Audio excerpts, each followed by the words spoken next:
जय श्री कृष्ण मित्रों, मैं प्रियंका स्वागत करती हूँ आपका जीवन और आध्यात्म में। कैसे हैं आप सभी मित्रों? आज मैं आप लोगों के लिए लेके आई हूँ फुलेरा दूज की सारी जानकारी। ये कब मनाया जाता है, क्यों मनाया जाता है, इसका इतना महत्व क्यों है और इसके पीछे की कथा। तो चलिए देखते हैं वीडियो को।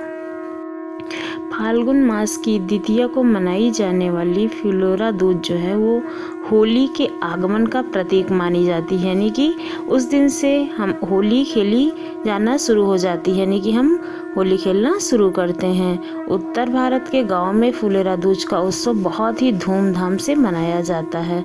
फुलेरा दूज के बाद से ही होली की तैयारियां सारी शुरू हो जाती हैं और कुछ लोग इसे होली रखने वाले दिन के रूप में भी जानते हैं। इस त्यौहार से गुलारियां बनाने का कार्य भी हम शुरू कर देते हैं। फुलेरा दूज के दिन हम लोग फूलों से रंगोली बनाते हैं और राधा कृष्ण का फूलों से श्रृंगार किया जाता है।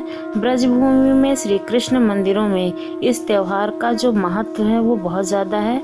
इस दिन मथुरा और वृंदावन के सभी मंदिरों को फूलों से खूब अच्छी तरह से सुंदर तरीके से सजाया जाता है और फूलों की होली खेली जाती है। भगवान श्री कृष्ण के मंदिरों में भजन गाए जाते हैं। ऐसी मान्यता है कि जो फुलेरा दूज है वो इस माह का सबसे शुभ दिन होता है। इस दिन आप कोई भी कार्य करें वो शुभ माना जाता है। उसके लिए शुभ मुहूर्त निकलवाने की ज़रूरत नहीं होती है, चाहे वो विवाह हो, मुंडन हो, गृह प्रवेश हो, कोई भी चीज़ हो, मतलब आप कोई भी कार्य कर सकते हैं इस दिन बिना मुहूर्त निकलवाए। और कहते हैं कि इस मुहूर्त में अगर शादी की जाती है ना, तो जो पति पत्नी होते हैं उनका जो प्रेम होता है वो राधा कृष्ण के जैसा होता है। ने जैसे बताया कि इस दिन से गुलारियां बननी शुरू हो जाती हैं। तो गुलारियां क्या होती हैं? गाय के गोबर से गोल गोल टिक्की के जैसे उपले बनाए जाते हैं जिसमें छेद किए जाते हैं और सूखने के बाद में इसको धागे में पिरोया जाता है, जिसे हम गुलारियों की माला कहते हैं। गुलेरियों के निर्माण के साथ दिलचस्प कथा है। फुलेरा दूज की इस जो गुलेरियाँ होती हैं इसको होली के दिन हम ले जाके होली की जो अग्नि होती है उसमें प्रवाहित करते हैं, मतलब डालते हैं इसको जलने के लिए। इस बार जो 2022 में पड़ेगी फुलेरा दूज वो है 4 मार्च 2022 को। कहते हैं कि ये जो त्यौहार होता है वो मुख्यतया बसंत ऋतु से जुड़ा होता है और वैवाहिक जीवन और प्रेम संबंधों का अच्छा प्रतीक माना जाता है।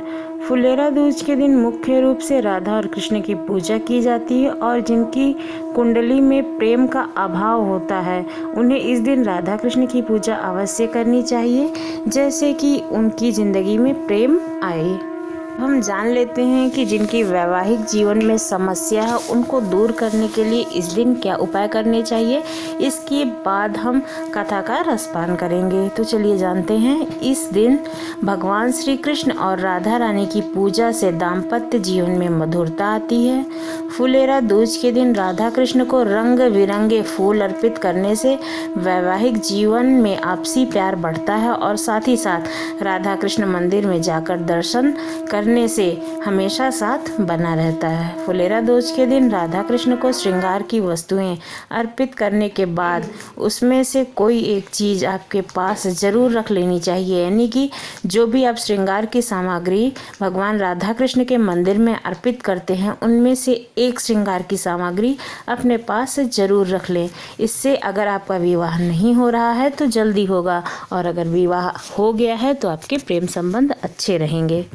फुलेरा दूज के दिन गाय, मोर और गाय की जो बछिया होती है उसको ज़रूर आहार देना चाहिए, यानी कि उसको खाने के लिए कुछ ना कुछ ज़रूर देना चाहिए। साथ ही इस दिन किसी की निंदा नहीं करनी चाहिए, किसी के अलगाव के बारे में नहीं सोचना चाहिए और भगवान श्री कृष्ण की भक्ति अवश्य करनी चाहिए। और इस दिन मांसाहार और नशीली चीज़ों का सेवन नहीं करना चाहिए। बचपन से युवावस्था में कदम रखने वाले अल्हड़ युवक युवतियां इस मौसम की मस्ती में पूरी तरह से डूब जाना चाहते हैं और किसानों की फसल खेतों में जैसे जैसे पकने की ओर बढ़ने लगती है तभी रंगों का भरा त्यौहार होली आ जाता है। और दूज के दिन किसान घरों के बच्चों एक पौराणिक कथा के अनुसार भगवान श्री कृष्ण ब्रज के कामों के चलते राधा जी से मिलने के लिए वृंदावन नहीं आ सके। इसके लिए राधा जी काफ़ी दुखी हुई और उन्होंने कृष्ण को उनके आने के बाद देखा ही नहीं नज़र उठा के। राधा जी को दुखी देखकर गोपियाँ भी काफ़ी परेशान थीं। राधा जी के उदास होने के कारण ब्रज के जंगल जो हैं वो सूखने लगे और फूल भी मुरझा गए थे। वनों की स्थिति को देखकर जब श्री कृष्ण को पता चला कि ऐसा राधा रानी के कारण हुआ है, तब वह वृंदावन में उनसे मिलने पहुँचे। वृंदावन में कृष्ण जी के आने से राधा रानी काफ़ी खुश हो गई और चारों तरफ हरियाली छा गई। फिर से पशु पक्षी आने जाने लगे और पेड़ पौधे जो थे वो लहलहाने लगे और फूलों में खूबसूरती आ गई।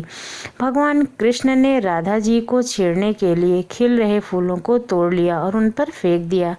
राधा जी ने श्री कृष्ण के साथ ऐसा ही किया। यह देखकर वहाँ मौजूद जो गोपियाँ थीं और ग्वाले थे, वे सब भी इसी तरह का खेल खेलने लगे और एक दूसरे के ऊपर फूल बरसाना शुरू कर दिया।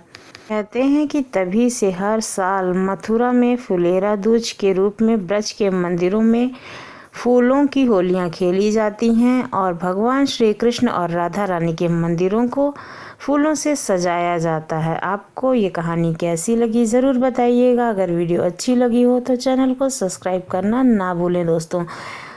चैनल को सब्सक्राइब करेंगे तो मेरी जो नई नई वीडियो आती रहेगी वो आप तक मिलती रहेगी, इसी तरह की आध्यात्मिक कथा।